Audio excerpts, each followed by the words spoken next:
Gitagaan og cash assistance sa mayor sa Isabel Leyte ang pamilya sa gipatayng babays nga lending collector. Kahinumduman nakit-an ang patayng lawas ni Rina Jane Brihildo sa Barangay Matlang, Isabel Leyte ni adtong August 9 o unom ka adlaw human kini gikatahong nawa. Gitunol ni Isabel Leyte Mayor Benit Pongos ang tabang pinansyal gikan sa LGU ug sa opisina ni Congressman Richard Gomez sa pamilya ni Rina Jane. Gisado sab sa mayor nga mutabang aron makakabot og hustisya ang biktima. Napasakana og kaso ang 20 anyos nga sospek sa krimen nga misurrender sa kapulisan. Giangko niya ang krimen.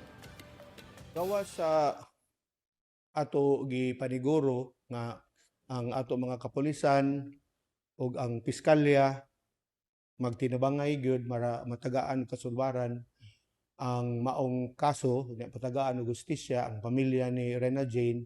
Akong gisulti siya kung naminaw lang siya nga muundag sa trabaho kaya ako na man trabaho. Ni unta siya may ana.